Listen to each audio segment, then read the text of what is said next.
The state of South Carolina brought Richard Alexander Murdaugh, a once prominent attorney turned defendant, to trial in one of the most shocking cases in the state's history.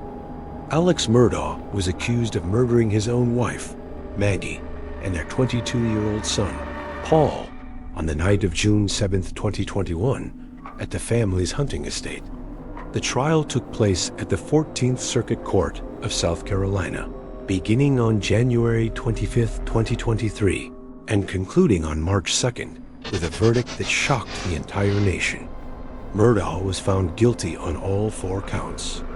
Despite consistently denying all charges, Murdaugh was sentenced to 2 consecutive life terms without the possibility of parole or pardon. But the story didn't end there.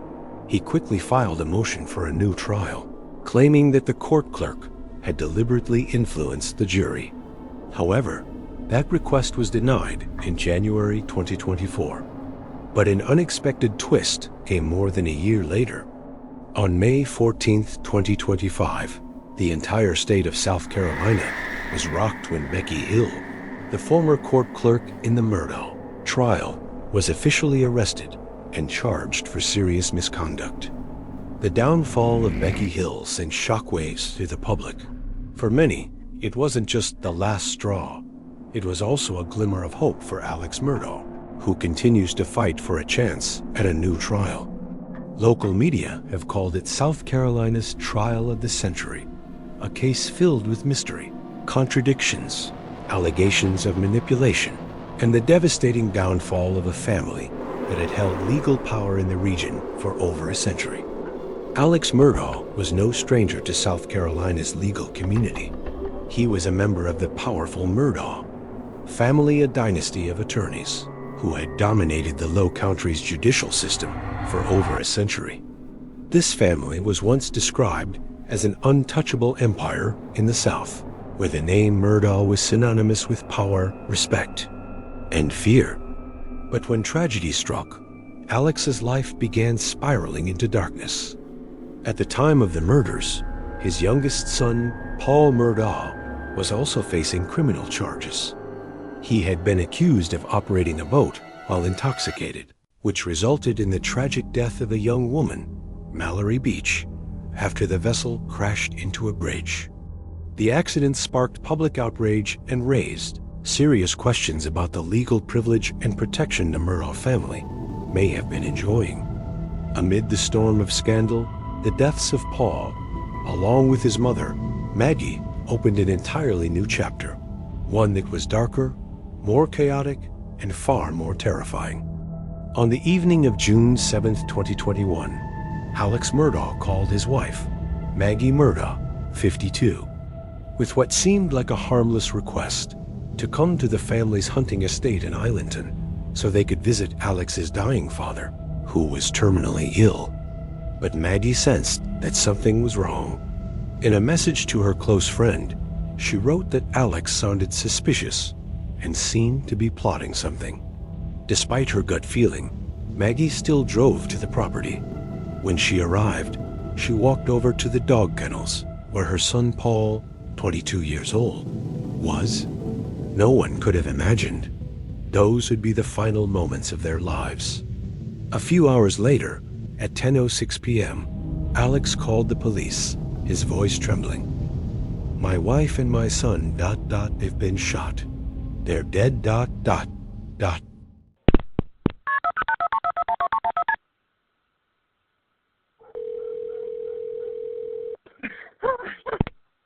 County 911, where's your emergency?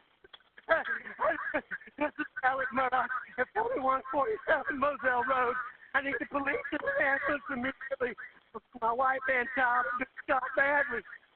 Okay, you said 4147 Moselle Road in Arlington? Sir? You said 4147 Moselle Road in Arlington? Yes, sir. 4147 Moselle Road. Stay on the line with me, okay? Yes, sir. Stay on the line with me, okay? Both Maggie and Paul were shot multiple times in the head, neck, and chest using 2 different firearms. Blood was splattered all over the dog kennels, creating a horrifying crime scene. Alex claimed that at the time of the murders, he was with his mother, who suffers from dementia. But technology exposed him. Cell phone data, especially a short video clip capturing Alex's voice at the kennels just moments before the murders, became a crucial piece of evidence. Hey, he's got a bird in his mouth! Bubba. Hey, Bubba. That's a guinea! Alex was at the scene, undeniably. In October 2021, a shocking revelation stunned the public. The South Carolina Law Enforcement Division, SLED, had quietly considered Alex Murdaugh the prime suspect from the very early days of the double murder investigation. There was no official announcement, no immediate charges, just silence, and an investigation shrouded in suspicion. At the trial, defense attorney Dick Harpootlian spoke out fiercely, attacking the entire initial investigation. He stated, "This wasn't an investigation. This was a mess from start to finish." In reality, the crime scene was compromised by rain, and worse, many crucial pieces of evidence were never collected. Police allowed relatives, friends, even family members, to move freely around the area where the bodies were found, without any restrictions. To Harpootlian, it wasn't just a mistake.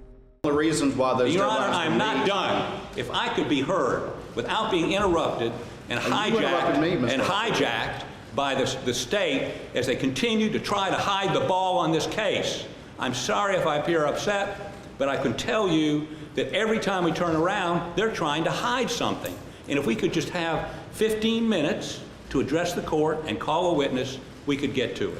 It was deadly negligence, the very reason everything became so murky, planting doubt in the minds of the jury. Was it really Alex?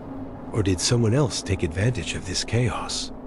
In July 2022, the final legal noose tightened. Alex Murdaugh was officially indicted after a Colleton County grand jury delivered a stunning decision. 2 counts of murder, 2 counts of possession of a weapon during a violent crime. According to the indictment, Alex shot his wife, Maggie, with a rifle. His son, Paul, who was under investigation for the death of Mallory Beach, was killed with a shotgun, right there in the dog kennels.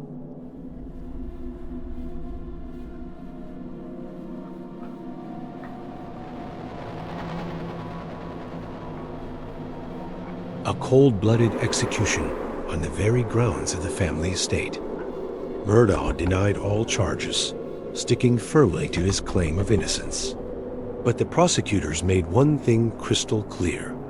We will not seek the death penalty, but we will pursue life in prison without the possibility of parole. No mercy, no way out. That was the message the justice system sent to a man who once carried the Murdaugh name with pride. A name once synonymous with the law, now standing trial for the brutal destruction of his own family. The historic trial of Alex Murdaugh officially began on January 25, 2023, at the Colleton County Courthouse in Walterboro. Under the supervision of Judge Clifton Newman, key figures took their positions. Prosecutor Creighton Waters, the lead figure in the case against Murdaugh, and John Meters, a veteran attorney in homicide cases who was personally invited by the South Carolina Attorney General to join the prosecution team. On the defense side, Murdaugh was represented by 2 well-known attorneys, Dick Harpootlian and Jim Griffin. Right from the early days, the legal battle turned intense. The defense requested the court to prevent the prosecution from mentioning Murdaugh's financial crimes, arguing that they were irrelevant to the murder charges. However, Judge Newman denied the request and declared that he would make a final decision after hearing all the testimonies. Ask ChatGPT. On February 2nd, Judge Newman temporarily dismissed the jury to hear separate testimony from 2 witnesses regarding the defendant's financial fraud. After several days of intense arguments, on February 6th, Judge Newman ruled that the testimony about the financial crimes was entirely admissible. He emphasized that the jury needed to consider whether financial pressure could have been a motive for Murdaugh to kill his wife and son. A crucial turning point. In addition, Judge Newman argued that it was the defense who had opened the door to this kind of evidence when they asked a witness to assess Murdaugh's possible motive, making the financial crimes no longer outside the scope of the trial. On February 8th, a bomb threat forced the court to pause proceedings for several hours. Then, on February 13th, 2 jurors had to be dismissed after testing positive for COVID-19, prompting the court to replace them with alternates. But the disruptions didn't stop there. On February 24th, yet another blow struck Murdaugh, this time an accusation of smuggling inside the courtroom.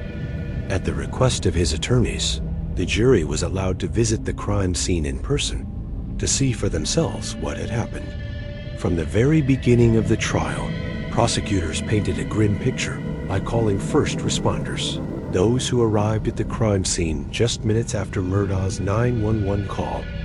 In particular, the prosecution summoned a representative from Snapchat to testify about a video recorded by Paul Murdaugh shortly before he was killed, a crucial piece of evidence that helped establish the timeline of the crime. Each witness from SLED, South Carolina Law Enforcement Division, took the stand one by one, from ballistics and firearms, experts to analysts of mobile phone and car data. In an interview on June 21, 2021, an audio recording appeared to capture Murdaugh saying, "I did him so bad," a controversial statement that the defense argued was actually, "They did him so bad." And sitting here talking today is tough. It's just so bad. They did it so bad. When you asked the defendant about the traumatic picture that he saw of Paul and Maggie, what did he say? It's just so bad. I did him so bad. I did him so bad. Yes, sir. Additionally, 2 of Paul's close friends also took the stand, confirming that Alex's voice was heard in the kettle video at 8:44 p.m., just minutes before the murders occurred. Prosecutors also summoned colleagues, former clients, and a bank executive, exposing Murdaugh's large-scale financial fraud network. They argued that the pressure of his impending exposure triggered the motive for murder. Criminologists, pathologists, and timeline analysts provided a detailed picture of the fateful night of June 7, 2021, using telematics data, cell phone signals, and autopsy analysis. The prosecution concluded its presentation on February 17th, after nearly a month of presenting evidence and witnesses. Ask ChatGPT. Immediately after, the defense pushed back.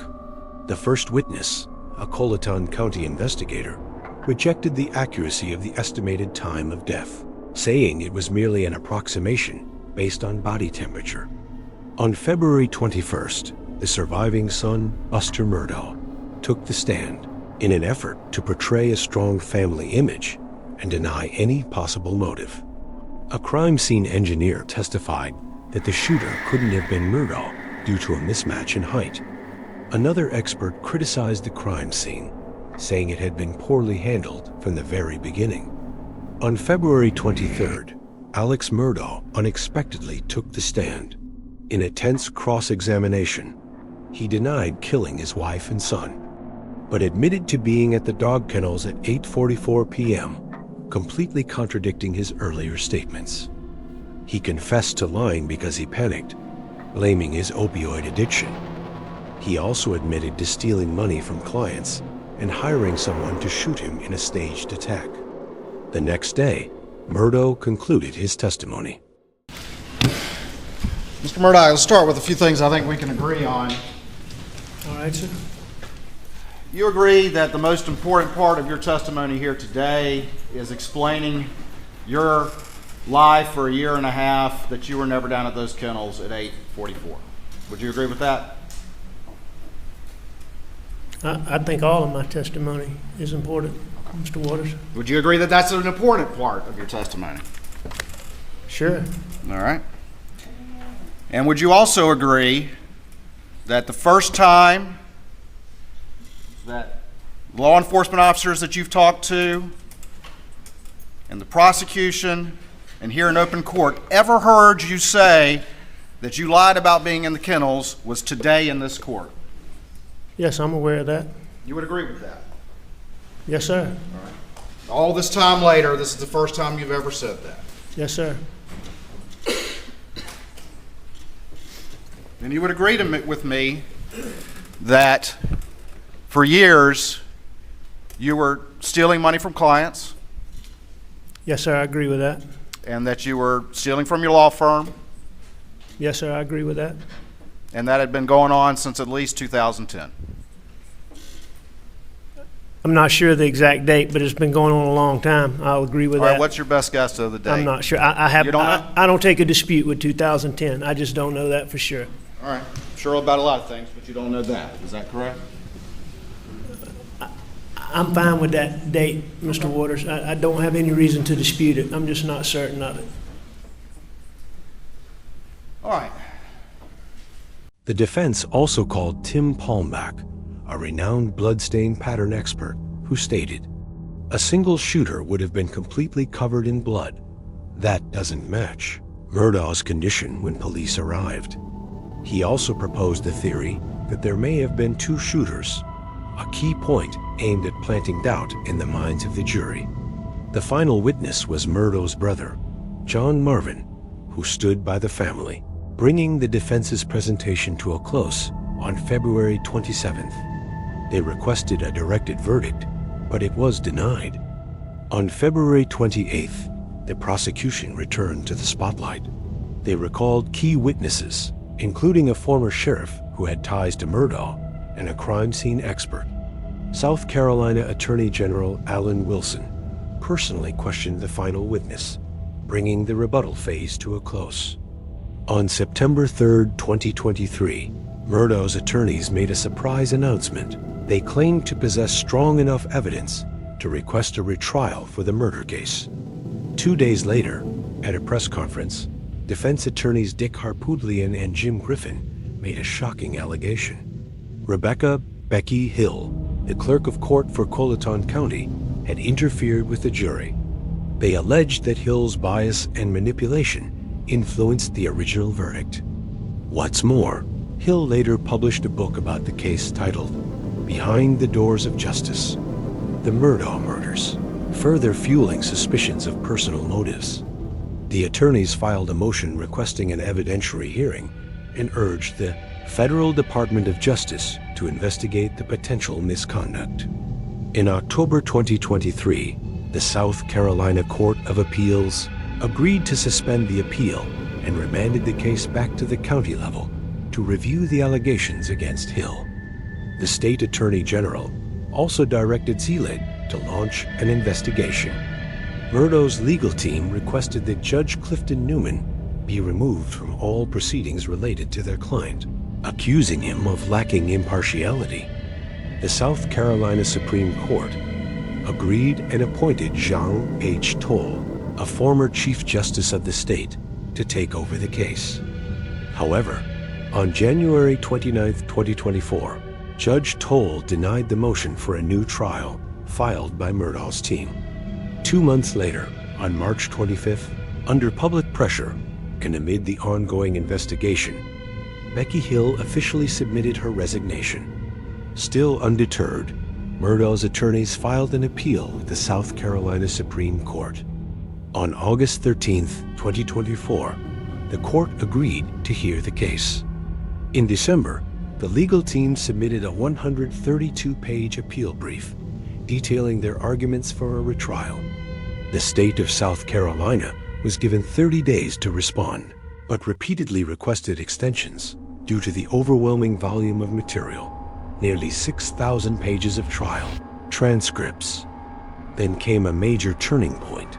On May 14, 2025, an employee in Becky Hill's office was charged with 3 felonies, including misconduct in office and perjury, following an independent investigation by SLED. The case of Alex Murdaugh is not just the downfall of a once prominent family. It stands as a harsh indictment of corruption, power, and deceit. Although Murdaugh has been sentenced to life in prison, the echoes of this case are far from over. gaps in the justice system, questions about the fairness of the trial, and misconduct by those within the legal ranks. All reveal that justice is not always so clear-cut. Will the full truth ever come to light? Only time will tell.